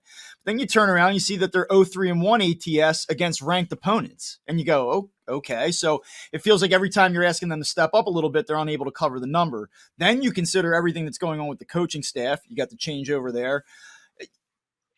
I just kind of keep coming back to the same thing here, which is like I can't find an angle, so I'm off of this game entirely. I think people are listening to this; they want picks, they want to know which way you lean. If I had to dig into it, I probably would play the total, and I would actually probably go under because it just feels like a situation where, to me, you're probably going to it's almost like a survival game to me in a sense. Like, and I don't think that you're opening it up. Like, I think that you're just trying to keep it basic, just survive the game, get through it. And I think situationally it kind of plays to an under. Well, and it kind of sucks now because Jimbo's gone and he can't fake a COVID outbreak like he did in 2021 to miss the bowl game. So. I was going to say, they might have less depth in this one, depending on how some of these opt-outs go, than they did for that potential bowl game that they opted out of entirely in 2021. Here's the thing, too, about some of these games. If you are just going against the team that has a coaching staff in flux, there are going to be some teams that get up, and they get up and they look great, and they just make you feel dumb. You might just have to live with some of those. Yeah, and to your point, it's just a byproduct. We see that in the NFL all the time. A coach gets canned, and then the next week, the team almost always responds. Like, so, I mean, that definitely should be highlighted. That is certainly something that needs to be noted here. It's not just, changeover, and then the other side is stable. Clearly, they have an advantage. It's not really that. I think it's the totality of everything here that makes me want to stay away. Just the sheer volume, the pure volume of players in the portal, the uncertainty from a personnel perspective. This is just one I can't go near. Let's go to football games in a baseball stadium. Marler, I know this one is near and dear to your heart. The Fenway Bowl. Yes. Get off that field. And it's so weird seeing some of these games in baseball stadiums. Number 24, SMU, 10.5-point favorites against Boston College. If you're looking at that line going, man, that's big. That's really big. Boston College gutted in the secondary. SMU's offense lights out with Rhett Lashley. They won 9 in a row to end the season, including a pretty big statement win at Tulane, a road game in the conference championship game. During that 9-game win streak, they averaged 44 points per game. And this is a BC defense that you teased earlier, Bob. You're talking about how bad they are. They're barely in the top 100 in scoring. So that's also not even factoring how bad they're going to be from an injury standpoint, from a portal standpoint in the secondary. So that's why the spread is so lopsided. It seems like they're daring you to try and take some points. But Marler, is SMU minus 10.5 the obvious play here? I kind of think it is. I mean, like, listen, if you look at BC and you're thinking, okay, listen, BC, they're a Power 5 team. I thought they were better than people gave them credit for at the start of the year. But then you start looking at their schedule and their record this year, and who did they beat? They beat Virginia, who's really bad. They beat Holy Cross. Okay, I have nothing on Holy Cross in my notes. They beat Army by 3. Also, that Virginia win was by 3. They beat a bad Georgia Tech team at the time by 15. You beat UConn by 7, and you beat Syracuse by 7. A lot of one score games there against like some pretty inferior talent. SMU, you brought up the fact that BC, their scoring defense is ranked us at the top 100. SMU is ranked 6th in the country in scoring offense at 38 points per game. And the other thing is too, BC, going back to my thing, like they've had some really bad slow starts, and they've been outscored by 20 plus points in the first half in 2 of their last 3 games. That's a recipe for disaster against SMU because SMU is going to keep scoring and keep coming at you and keep coming at you. I don't know if 10.5 is the best play, but I would probably say that like it makes a lot of sense here. Like that a lot of confidence points. Bob, say something nice about BC, or actually don't. I can already tell you're not. Yeah, this one's easy. I kind of teased this earlier on. I'm just not a fan of this product. I have no belief in this team. They end the season 48-22 to Virginia Tech, 24-16 to Pitt, and then 45-20 in a game where some people actually felt BC could punch in that game with Miami, and they just got their doors absolutely blown off. I'll give you this one. They're 0-5 against the spread this season following a loss. They obviously come in on a 3-game losing streak. They're 4-8 overall against the spread this season. SMU's actually been pretty good against the number, 8-5 ATS. I'll take SMU all day here. One other note on the total. You talk about the issues in the secondary for BC. They are one of the best over teams in the country. 8-3-1 to the over this season. So I think we're going to see some points, and I expect that SMU's the team that provides most of them. Okay, let's talk about another game in a baseball stadium. Oh, Marler, you got one more thought on that. Real quick, I did have a prop for this one. I think that I haven't seen the line on it listed yet. You'll probably get it closer to kickoff, but this is the value in a lot of these games like this that aren't New Year's Six games. Like there's a lot of value, like I said, I find in the first half of games, and then also in like some of these prop bets. SMU to score first. SMU to score first in this game is almost, I feel like, a lock. I love Rhett Lash's offense, what they've been able to do. I would take that as a prop bet. Fenway doesn't have a situation like Wrigley where they can only go one way on the football field, right? Like I just remember every time I've been to Fenway, and I love Fenway Park, but every time I've gone there, if you take the tour, they will freak out if your heel just barely touches the grass. And we've got bad football teams. Well, one bad football team allowed to play 60 minutes on it. That is, I'm outraged. Home game for BC though. Something to keep in mind. All 12 things. Home game for Rutgers in the Pinstripe Bowl. They are still underdogs against Miami. Miami's a 1.5 point favorite. Here's all you need to know about this. Bear Felica, friend of the program, he made Rutgers plus 2.5, one of his two favorite early bowl bets. Why is that significant? Bear's a Miami grad. Bear knows Miami inside and out, and he's already, maybe it's a little bit of what I always accuse you of, Marler, a little bit of emotional hedging. I don't think that's the case. Bear usually puts his money where his mouth is. Probably has something to do with Miami rolling out a third-string quarterback, dealing with a very gutted secondary right now. But I don't know. The thought of Greg Schiano winning a bowl game and having one of those years for Rutgers, which a little bit different than 2007, but that just feels very obvious to me. Do you like the Miami minus 1.5, or you think Rutgers is the play as a very slight dog in this one? Rutgers is a good football team. They've been a punching bag for my jokes. I think for the country for quite some time. They're a better football team than people give them credit for this year. They really are. Greg Schiano's done a good job up there for the 8th time, it seems like. He's just Bill Snyder, but in Jersey. That's all it is. He's a younger Bill Snyder. I think, which side do you lean on? Miami has been such an enigma all season because it's like a team that we thought we were going to be talking a lot about, especially if that week 2 win against A&M. And then it's just they've been, I don't want to say irrelevant, but relevant's definitely not the right word. They've come close a lot in some games. That UNC game where they were favored, oddly enough, that you referenced earlier, Bob. That was something. I think that you look at the Florida State game, they were in that until late in the 4th. I mean, this is a home game for Rutgers. I think that Rutgers is probably a team that this means more to. So I would lean towards Rutgers. But yeah, I mean, I don't know. I feel like this is becoming a constant theme. But I mean, I would probably stay away from this one. Yeah, that makes more sense, Bob. I don't know that I would be really confident in the Rutgers offense moving the ball consistently against Miami, but you just bet on Schiano and then just turn a blind eye to it and hope for the best. Yeah, I must say I'm a New Jersey guy. My wife went to Rutgers, so there's a little bit of Rutgers support here. There's a saying, and it sometimes gets you in a lot of trouble, but in this case, I think that the line tells me all I need to know. You look at Miami and some of the hype, and there's been plenty of times this season where I've sort of bought into Miami and they have burned me. I'm not going to do it here. I think that this is a very, very telling point spread because I think if you just blind tested this and you said, hey, Miami, even with the quarterback situation, even with some of the movement here and uncertainty with rosters, you say, what's the spread in this game? You'd say Miami 7, 8, 9, maybe. So to see 1.5, I think is pretty telling. The only thing I will say, Rutgers has not performed well against the number as an underdog this year. They're 1-4-1 ATS as an underdog. I do think that that's worth noting. They are 3-0 against the spread against non-conference opponents. So I just just based on a pure line read, I would take Rutgers. It's going to be a miserable experience. No matter how you bet this game, you will be miserable for 3 hours and 15 minutes. That much I promise you.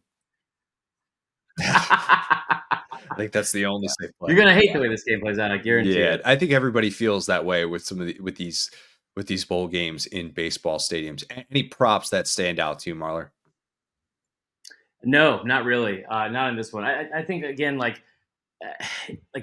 this seems like a team, Miami. If out of everyone you've shown or we've talked about so far today, I feel like I know the least about this one in terms of teams that you probably should know the most about because they've just been. It seems like a different team week to week.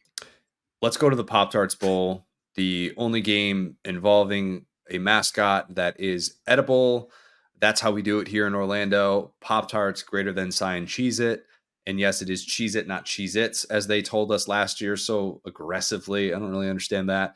No Will A Howard lot, in this yeah. game. No OC Colin Klein, who is off to Texas A&M. The ageless Brennan Armstrong is expected to start for NC State. When the line is -3 or less in these bowl games with looming potential opt-outs, it just feels like Vegas is saying, I don't know. We'll kind of wait and see and let everybody maybe bet it live or something like that. But it doesn't feel like there is a clear and obvious lean. That has been a theme so far with a lot of these games, especially for Power Five teams dealing with a lot of opt-outs. Although this is a game in which you got both head coaches, that feels kind of rare for some of these bowl games. But Marler, is Kansas State -3 the play, or do you like NC State as a slight dog? One, let me apologize for this ray of light just beaming down on my face. I feel like this is the most sun I've gotten in probably years, to be honest. And it's just all at the worst time possible. I so this game is interesting because Kansas State has been really good on offense this year. They've been really good in the first half of games. They've been really good in general, putting up a bunch of points per game. But like you said, like Will Howard, who I think has been the most underrated quarterback in the entire country for the last 2 seasons. If there's a prop bet that I've made, it's almost like a system play in the last year and a half. It's Will Howard over 1.5 touchdowns. He's gone. Colin Klein is gone. NC State is a team that has really every time that they have been, I don't say counted out but really dismissed or discounted. And I'm not just talking about the Steve Smith game. They seem to have responded in a really really good way. So I think that the wrong team might be favored here. I think that NC State, perfect team to have a chip on their shoulder. You're a 3-point underdog. I like NC State outright. Played really well, it seems like, down the stretch, and not necessarily a team that a lot of people wanted to face and could have had some life in the ACC had they gotten off to a better start. And maybe you say the same thing about Kansas State coming off of a Big 12 championship season, but that loss at Mizzou was obviously one that got them kind of out of contention, at least in terms of the national picture. Bob, this feels like two really, really similar teams. Do you have a lean on either Yeah, one? you talk about NC State maybe playing with a little bit of a chip on their shoulder. I could see that. They come in 5 straight wins: Clemson, Miami, Wake, Virginia Tech, and UNC. Very impressive to finish the season. And yet they're a 3-point underdog. Should note that NC State is 5-2 against the spread this year as an underdog. So they've played well in this spot. One little thing on a pushback, Kansas State has been pretty decent after a loss. They're 3-0 ATS after a loss this season. I like NC State here. They were red hot to finish the year. I think that they come into this game with a lot of momentum, and I think they're going to finish. Yeah, Kansas State too. Different season if they're able to close out Texas. Wildly different season, unable to do that. Any prop that you like, Marler, for this one? A game that, look, probably – I bet the odds makers are kind of just like, I don't really know what to expect from the Kansas State offense. It's kind of hard to set the table for a lot of these potential props, at least on the offensive side of the ball. Yeah, I mean, it's two really contrasting styles. Like I said, I feel like NC State is more of a defense-minded first type of team. It seems like that's what they played at least. Kansas State, I just like the strength of that team has been the offense, and the strength of that offense it's gone. Yeah, agreed. Should be an interesting one in the great, beautiful city of Orlando. Alamo Bowl, number 14, Arizona. Again, 3-point favorite. That seems to be very popular against number 12, Oklahoma. Dylan Gabriel off to Oregon. Noah Fifita off to becoming one of the 10 best quarterbacks in all of college football. Oklahoma will not have OC Jeff Lebby. Obviously, he is going to Mississippi State. Some Oklahoma fans probably tell you that's actually a good thing. The Jackson Arnold era is beginning. Could be shades of a little bit of the Cade Klubnik last year looking overwhelmed in the bowl game against Tennessee as the decorated 5-star freshman. Arizona was my lock of the week a handful of times before the odds makers finally realized how good they were. And that was obviously because of Noah Fafita getting the starting quarterback job. Two fun facts about this game. Best announcing crew in the biz with Tom Hart, Cole Kubelik, Jordan Rogers on the call.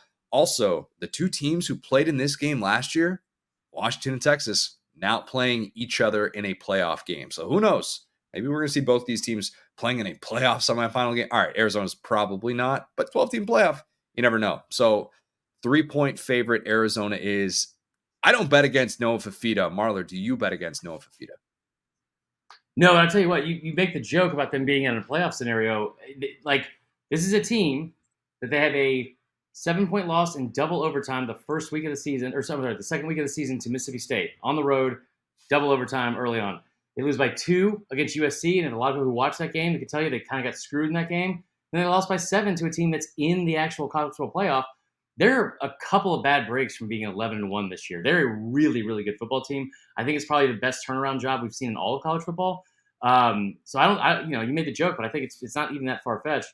I do like Arizona a lot. This bowl game, we made a joke about how some of these are kind of like, weird matchups. They're not that great or blah, blah, blah. Like, don't stay away from this. Alamo Bowl and the Holiday Bowl don't miss every single year. Every single year. This is a great matchup. 2 top 15 teams. I'm excited for the Jackson Arnold era in Oklahoma. I wish that he had Jeff Lebby there to call some plays. But yeah, I like Arizona because I think Arizona is a tougher team. Bob, is it weird that Arizona is only a 3-point favorite? Doesn't it feel like Arizona should be a bigger favorite knowing the offense in flux for Oklahoma? Yeah, I think a lot of just comes into the public perception. It's Oklahoma. It's a traditional power. And I still think that you have to respect that, and you have to respect what the program's been from a historical standpoint.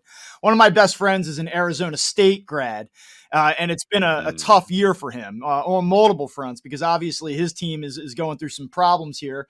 And then you look over at U of A, and they've been fantastic. Yeah, I'm throwing out a lot of ATS trends here, and I'll give you one. They're 10-2 against the spread this year. And you say, okay, great. Well, here's a little bit of context behind that. It's the best number, the best against the spread performance in the entire country this season. They have been the best bet consistently. So you said that they were your lock of the week for multiple weeks earlier this year, and for good reason. They were straight cash. We all think that the Pac-12 was pretty damn good this year, in its finale. And if you believe that, and you believe the hype, and you believe that there was really some substance to the Pac-12's performance, then they are favored on merit in this spot. You said they lost to number 7 Washington at the time, and USC was number 9 when they lost to them. So, I really think that U of A has been great all year. I think they're going to come in and kind of put an exclamation point on this season. I expect them to win the game and cover. This would be a big confidence pool game for yours truly, just because of my love for Noah Fafita. Marler, is there like a Noah Fafita 2.5 total touchdowns over that's interesting, or is there something else that stands out? I think you can get him for over 1.5 total passing touchdowns. Now, here's where I would go, though. Jackson Arnold over 1.5 is where I would go, because I think that offense is still they're still going to try and run that offense. And this is not just a former 5-star, but this is one of the highest ranked recruits at the quarterback position in like recruiting rankings history. So I think that he is, just a ton of talent. And I get the feeling that Venables, this whole situation is going to be like trying to kind of like not get a bad taste out of your mouth, because I think they're grateful for Dylan Gabriel and all that kind of stuff. But like any sort of doubt or blame that they've had on Jeff Lebby, I think they're going to try and kind of put an emphasis on that. They definitely could. Looks like they'll be solid in the middle of that defense as well. I know there were some questions about that. Gator Bowl, number 22 Clemson, 4.5-point favorite against Kentucky. Wonder how much the way that things played out down the stretch impacted that line. I thought for 3 hours that we would have an interim coach for Kentucky in this game. Not going to be the case. We will have Mark Stoops, who has 1 loss against non-SEC teams in the last 6 seasons. And it was last year's disaster of a bowl game against Iowa. If anybody actually watched that on New Year's Eve, you are a stronger person than I am. This time, though, his starting quarterback is playing. I don't know if that's always been the best thing for Kentucky this year, but Devin Leary is going to be out there. He's expected to be. He already beat Clemson at one point in his career back when he was at NC State. Ray Davis is going to the NFL, but he is going to be playing in this game. Clemson is going to have a ton of defensive starters out for this one, but Worth noting, Clemson has not lost since Tyler from Spartanburg got on the horn and got in Dabo's ear. Some are saying Tyler from Spartanburg is a made-up human being that, just came at the exact right time for Clemson to be able to get them right. Marler, can you bring yourself to say that Clemson minus 4.5 is the best play? Yes. And I can't stand Dabo, but yeah, it's the best play. Now I will say them having so many players out defensively, that is concerning because that has been the strength of this team, and it's not even remotely close. That is easily the strength of this team. I think Kentucky, man, Devin Leary, some idiot that wears glasses and has terrible lighting, said that he was going to be the third best quarterback in the SEC to start the year. So maybe the lesson learned here is, Connor, we don't rank quarterbacks number 3 anymore because that's not been a good Whoa, system. whoa. Hold on. Who's complaining about my lighting when you look like you've got an angel over half of your body right now with the sun? I was making fun of myself. I'm the one that rated. Did you rank him Oh, third? yeah, I did too. I thought you were talking about me there. No, yeah, this is the angel lighting for sure. No, I was definitely making fun of myself. I thought he was going to be fantastic. They returned all their top 5 pass catchers. It just never seemed to work out, even with Liam Cohen coming back. Love the way they closed the season against Louisville. Love the fact that Ray Davis is going to play in this game. Like every time that we've expected them to get up for a game, minus the Louisville game, it has been the opposite of that. They got trounced by Bama. They got absolutely run out of the building against Georgia. Now, granted, those are Georgia and Bama. But you had a 14-point lead against Mizzou. You had a 14-point lead against Mizzou and got boat raced. So I like this spot for Kentucky because I think that defense could kind of give some fits to Cade Klubnik. Yeah, screw it. I just talked myself into it, I guess. I'll take Kentucky, I guess. I mean, the defensive starters out for Clemson, that's the strength of that team. They've been so inconsistent on offense. Bob, do you agree with Marler knowing that there is that Jack Harlow stat that I dropped on you earlier? Not sure if that's impacting your betting. That is important to note. There's no question about it. I do want to point out that you started on Clemson, and by the end of that, you worked yourself back to Kentucky. Let me throw you a curveball here. I'm gonna table the ATS trends for a second. Something that you don't need to know about me, but you're going to, is that I, for a number of years, was an American Legion baseball coach, head coach. And my starting shortstop for 2 of those seasons was none other than Devin Leary. I coached Devin Leary for 2 years in baseball. Great guy. I don't appreciate the Devin Leary slander. No, listen, did he overthrow the first baseman so he was a good shortstop. I mean, I tell you what, deep in the hole, he would juggle a ball, and you're like, well, he's obviously safe. You look up, 95 miles an hour, knee high across the infield. The kid's out by 2 feet at first base. He's got an arm. You got to give him that. Look, I mean, I think that for Devin, a lot of his career, it feels like every time there's some momentum behind him, every time you expect that next step to be taken for a variety of reasons, and at NC State, it was a lot of injury issues. But he just, whatever it is, whether it's him, the team, whatever it's been, they've kind of had a hard time taking that next step. And so I think some of the things that you guys are talking about here are certainly warranted. I just look at this and I think that Clemson finished with a ton of momentum. There's really nothing about Kentucky that says that they're going to rise to the occasion. 1-4 against the spread as an underdog this season. I'll probably take Clemson in this game, laying the 4.5. Gosh, I didn't realize we were talking to Devin Leary's American Legion baseball coach. That totally changes it. Which, look, Devin Leary's 24 years old, so that was probably, what, like 10 years ago? Yeah, I guess we had him probably had to be 2014, 2015, somewhere in there, yeah. Gosh, he's old, and he's playing in this How old game. am I? Marler, I didn't want to ask that, but come on, I don't want to go there. I don't want to call you out on that. Very youthful-looking 38 years old here.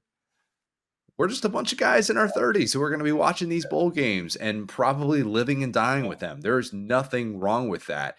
Marler, are you talked into, by the end of this, after your roundabout way of buying into Kentucky and former Devin Leary coach, Bob Wankel, are you now telling yourself that there is maybe a first half under that makes a little bit of sense, or would you actually go in the opposite direction knowing that Clemson could be hurt on the defensive side of the ball? I mean, honestly, so the under seems like it would be the play for both sides of this. But I would say that if you're looking for a prop bet, there's probably good value on this as well. Is Devin Leary over for 1.5 touchdowns?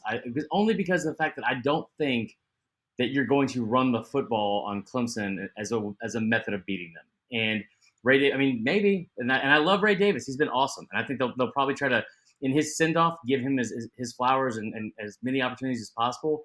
But I will also say that I think that like there's still a lot of talent in that receiver room and at the quarterback position, and they still have the OC with Liam Cohen, your twin. So that's where I think the best value would be. Ray Davis over on total yards would be an interesting one too, with the point that you just brought up about trying to give him that send off and do right by him. Yeah, that would make a lot of sense. Sun Bowl, number 19 Oregon State, Marler's Oregon State Beavers against number 16 Notre Dame. Notre Dame's 6.5-point favorite. Jonathan Smith off to Michigan State. Both his quarterbacks hit the portal.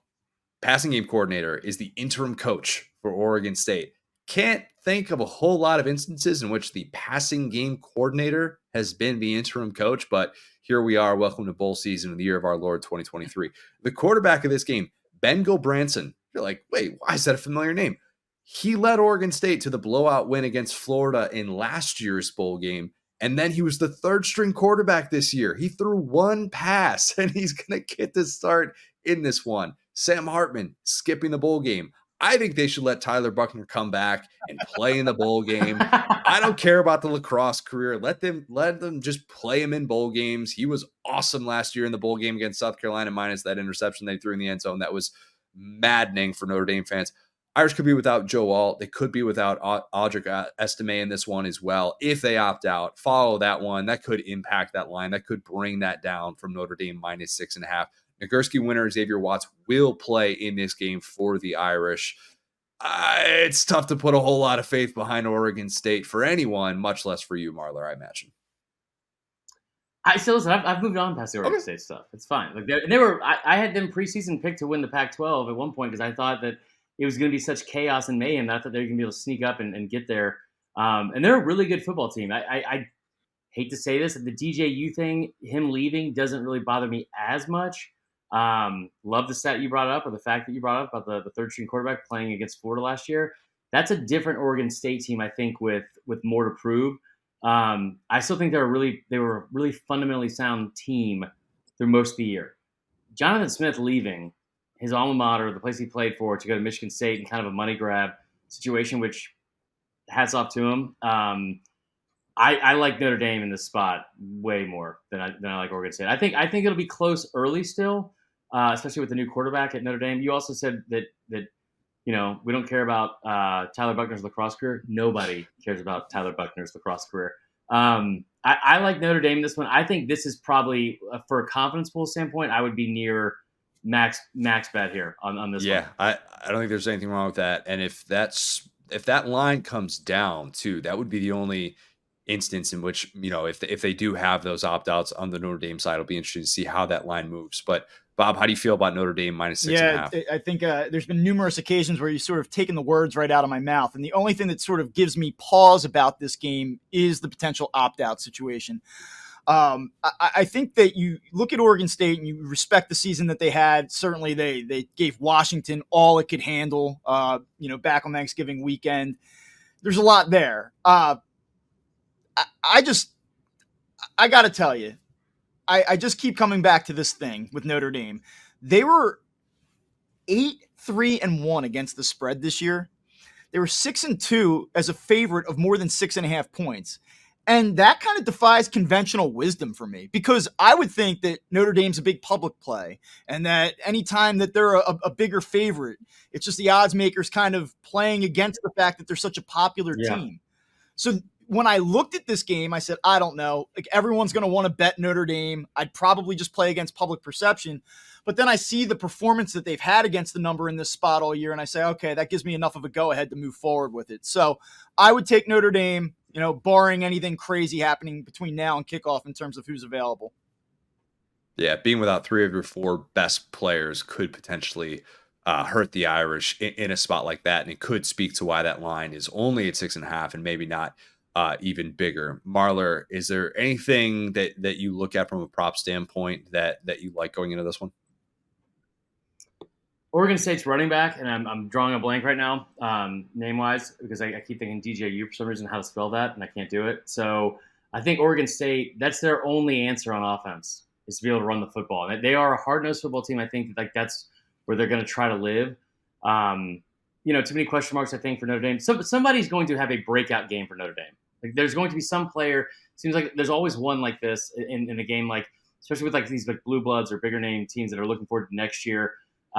There's always someone that's going to have like massive breakout game that you think, man, next year, man, that kid's going to take off. I think that probably happens. I just don't know who it would be for Notre Dame. Okay, let's go to the Liberty Bowl. Memphis. Ugh, I can't legally. You can't go to Memphis? What are you talking about? Oh, I thought this was Shreveport. I'm thinking No, Independence no. Bowl. My bad. I always mix If those you're up. if you're banned from Memphis, we got other things to talk about, Marler. That's Yeah, not true. good. Home game from Memphis, but they are 8.5-point underdogs against Iowa State. I'm kind of surprised that line is so lopsided when Memphis' 3 losses this year were 1-score game to a New Year's Six bowl bound Mizzou in St. Louis, and then losses to the 2 teams that played in the AAC championship in Tulane and SMU. Memphis quarterback Seth Hannigan, he has been there, I think, since the Eisenhower administration. It feels like he's been there forever. Iowa State is such a herky-jerky team and really tough to figure out. So I'm surprised that line is as big as it is. Marler, are you going with the home team in the place that you were definitely not banned from? So, yeah, I mean, I am because Iowa State is awful. Are they awful? Awful. I mean, yeah, they are. They're awful. Memphis is 9-2 in the over this year. I do love that. I think they'll try to put up some points, but Iowa State is just so tough to watch. I mean, like you said, it's a home game, which I do love, so I would stick with them. Bob, what about you? Is there a little bit of temptation to be like, I'm gonna at least bet that Iowa State minus 8.5 down, or are you thinking we're just probably ignoring the defensive issues that Memphis could have against a Power 5 team like Iowa State? Memphis has struggled against the spread this year. Iowa State's actually been pretty good as a favorite, 4-2 against the number as a favorite. Obviously, they hang. I think that Iowa State's most impressive performance of the season was what? Hanging around Texas. Is that fair to say? Mhm. I probably kind of skew over here. I probably leave the side alone. I assume that Iowa State will do enough to win the game, but I think it's a tough spread to get involved with. Perhaps maybe this is like a teaser situation. You bring it down under a field goal, maybe, like if you really feel the need to get involved. But Memphis has been one of the best over teams in the country this season. A lot of points, and I would just probably roll with that trend in this spot. Marler, first half over? I don't like any over with Iowa State. I just don't like any over with Iowa State, and they are like you said, like what he brought up too. What Bob said is probably the best point. It's like the best attribute about this team, the best thing you could say about them is that they hang around, and like not they won, not they had this upset win, but it's like they do hang around like longer than they should. I agree. For what it's worth, I mean, Memphis. And listen, one thing I will say, I probably should have thrown this disclaimer way back, maybe about an hour ago. But like when you throw out these trends, first of all, you're talking about a sizable gap between the last time we've seen them and when we're seeing them again. A lot of times people are very aware and cognizant of these trends, right? And you can almost as an odds maker say, like, people are going to know that they're a great over team. Let's inflate the line a little bit, see if we can extract a little extra value on our side out of this.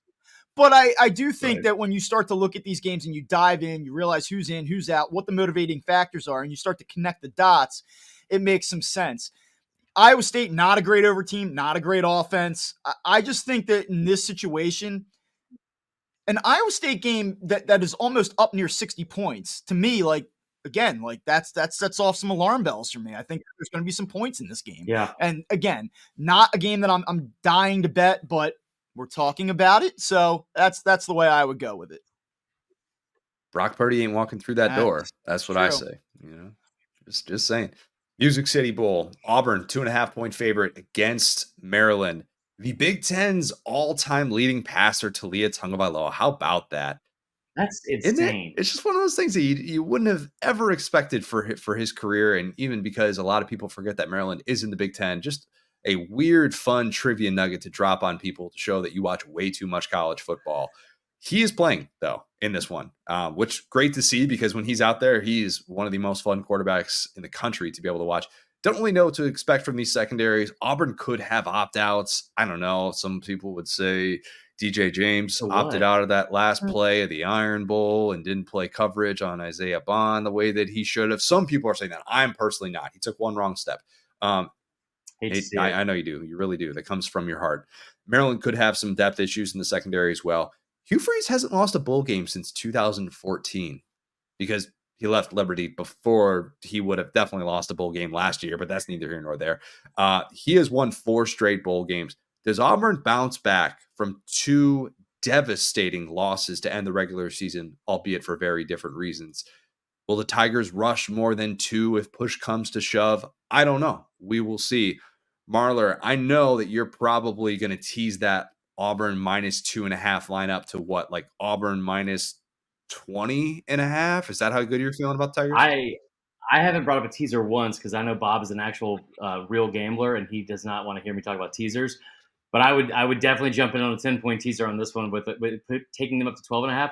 Listen, just bottom line, and I understand that I made a joke earlier about being a Bama fan, and I feel like I could be objective about Auburn regardless. There's no reason that Auburn's favored. There's no reason that Auburn's favored in this game at all. Like Maryland's a better football team than Auburn has been all year.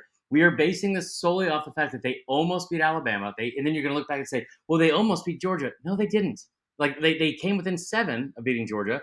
And then the Bama game, you found every possible way to give that game to Alabama, and I'm glad you did. I'm glad you did. I still, whoever was doing the QB spy thing at the end was still my favorite play or favorite part of that play. Regardless, I think if you said that Auburn might have opt outs, the only thing that's interesting about this is if they have opt outs on defense. That's the strength of this team.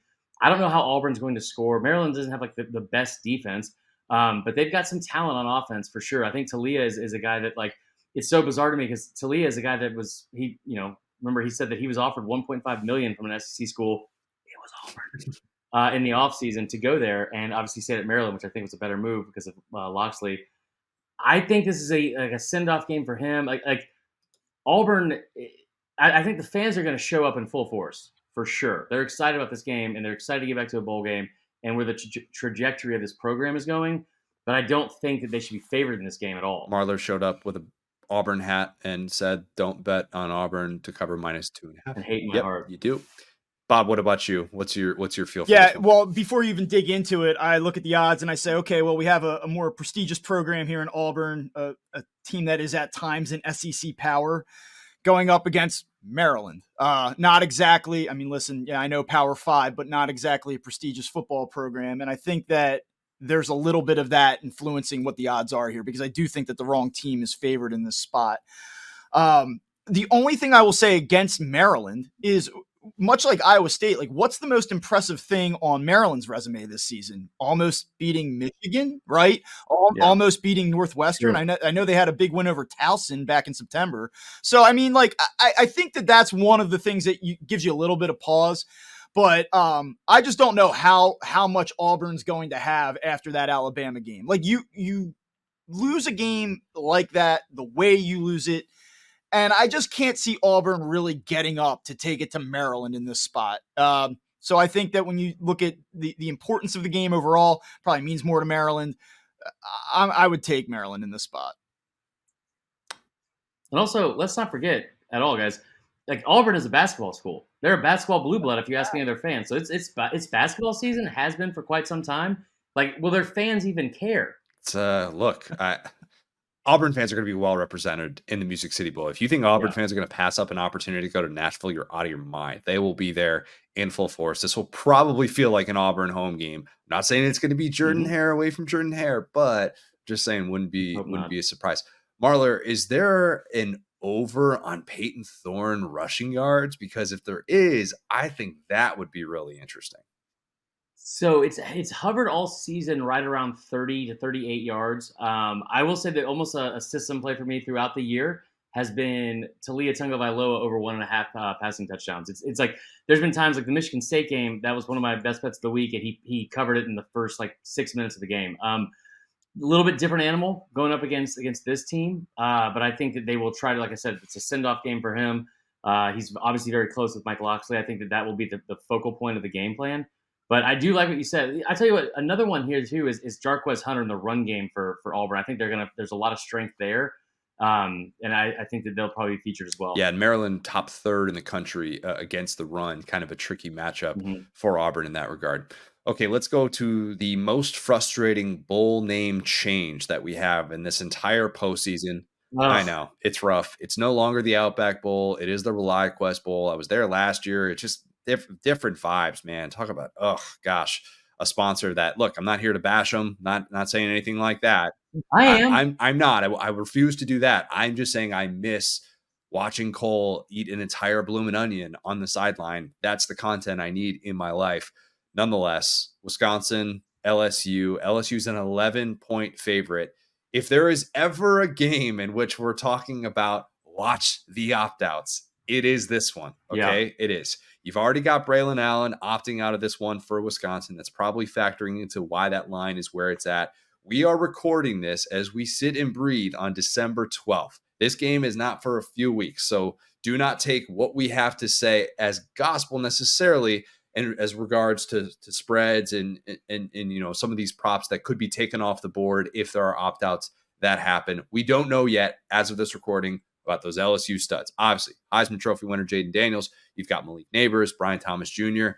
Wait and see if those guys are going to be playing. Although, even if all three of those guys opt out, I would still expect LSU to be a considerable favorite if it means that we're seeing Garrett Nussmeier and some of these secondary options that LSU has in the passing game. They still have depth at the pass catcher spots if those guys opt out. But Marler, are you scared away from minus 11 now, or would this be one of those wait and see with the opt outs before you make a play? So I don't think it'll matter. I don't think it'll matter. I think if you told me that Nussmeier was going to start for LSU, I honestly already thought he was. I just kind of going into it with that mentality of like, yeah, of course he's going to start because there's no reason for Jaden Daniels to play in this game. I hate to say that because we'd love to all watch him play one more time, but we'd also hate to see anything happen to him in a game like this. So I think that Nussmeier's going to start. And I think when they announce that, Wisconsin fans are going to like breathe a sigh of relief. And then like a half second later, someone's going to inform them what LSU has Garrett Nussmeier, and it's going to be right back to panic mode. The most surprising thing to me about this is I thought this was going to be a match made in heaven with Phil Longo, our boy, going to Wisconsin, leaving UNC. This man left UNC in Drake May's last year in college with all of that talent on offense. Was like, I'm going to Wisconsin. The weather's beautiful. It should be a blast up there. If you told me he left there strictly because of the cheese curds, I'd believe it because it doesn't make a lot of sense why he would have left otherwise. Like this, I thought it'd be a match made in heaven in Luke Fickell's first year, and there's a point in the season where they were 4-1, seeming like they were like right on course. Not a great football team, not a great offense. Scored less than 10 points in I think 3 of their last 6. Not a lot of great things going there for Wisconsin. Marler, are you still catfishing Phil Longo? He was catfishing me technically, but yeah, I guess I kind of was for sure. I mean, he thought I was like a former player, and at a time I think we all did. Connor. Okay, sure, totally. Bob, is there something to be said for waiting for these opt-outs to come and then saying, oh, LSU's only a 6-point favorite? I would rather jump all over that and take advantage of this line then, as opposed to right now when it's sitting there. Yeah, there's absolutely no reason to bet LSU right now. If you're going to bet LSU, wait. It's only going to go one direction. I will say, if it stays where it's at, a relevant spot here. The Tigers this season have been favored by more or greater than 10 points, I should say, 6 different times. They've covered 5 of the 6 times that they were favored by 10.5 or more. So I think that is a pretty good spot to kind of consider. Should they stay a big time favorite? And there is no better team, and I'll just throw this out here so that we can all walk away with some knowledge. No better team this season in terms of betting the over than LSU. They were, I believe, let me see here, 11-1 to the over this season, which is crazy. It's automatic. It really has been. And as I've said so many times, Jaden Daniels, he has just gotten whatever blade of grass he has wanted this year. And even if Nussmeier plays in this one, there's definitely going to be a lot of people who are saying, well, I watched that SEC championship in the second half last year, and that guy can sling it. A fun team to bet the over on. Marler, a prop, maybe a Logan Diggs prop that you could be interested in? If he ends up being the starter, I would jump on every single prop offered by Garrett Nussmeier. If it's at 1.5 touchdowns, I think like this, the offense, I understand that like the offense was a lot of key guys would be out of it if they opt out, like with Malik Neighbors and Brian Thomas Jr., like with Jaden Daniels. Yeah, exactly. But and those are all potential first round guys. I remember seeing this beforehand, and one of the reasons why people were so high on LSU to start the season was not just with it was really just Malik Neighbors at the time. There's a lot of depth in that receiver room. There's a lot of talent in that receiver room. So just kind of like I mentioned with the Notre Dame thing, maybe this is a situation where you have a breakout game from a player that you're going to start hearing as a household name next year. That offense, I think, will travel. I don't. I just Wisconsin just hasn't done much consistently this year to make me like them. You mentioned a good point here, Bob. Like if you can get them later on and closer to the game, and it's at 6, take that. But you could also get some value on an alternate line, getting up to near 9 or 10. Yeah, I think that's really hard to see LSU just coming out totally flat in this one. A group that is not necessarily stopped playing just because they were out of the national championship picture, and a team that showed up week after week, at least on the offensive side of the ball. Well, Defensive side of the ball, not so much. we thought they were going to show up flat last year against Purdue in that True. in that bowl game because of all the off-field stuff that was going on at the time, and they came out and just absolutely destroyed Purdue. Let's talk about the game that LSU was in last year, the Citrus Bowl. Let's talk about our last bowl game today, guys. We have made it to the very end. Number 17, Iowa. Number 21, Tennessee. Tennessee's an 8.5-point favorite, which I don't know how long it takes Iowa to get 8.5 points, but it's a long time, man. The Brian Ferentz swan song, it is here. Don't cry because it's over. Cry because it happened. Imagine having all of those incentives and having 32 fewer yards per game than any offense in America. It is truly a chef's kiss of horrible. Iowa has played 35 consecutive games without passing for 250 yards. That is hard to do in this day and age. So odds are against Deacon Hill to do that, even against the Tennessee secondary that's dealing with major depth issues. I'm going to go out on a limb and say Josh Heupel has never coached in a game in which the over-under is 36.5 points, the lowest of full season. That is just Iowa through and through. Marler, you're a sicko if you're taking Iowa plus 8.5. Iowa is so bad to watch. It's so bad it's fun. One time when I was in college, I rented Lake Placid 2, which was I think like a sci-fi original sequel to the movie Lake Placid, which was not a hit in the first place. There's no reason to make a sequel, and it was awful. And I watched it over and over again. That's every Iowa fan in the country. Like it's every single game. It's 15-6, 12-10, 13-10. It's so bad. I mean, you want to talk about two contrasting styles. Awful, awful. I do think that Tennessee.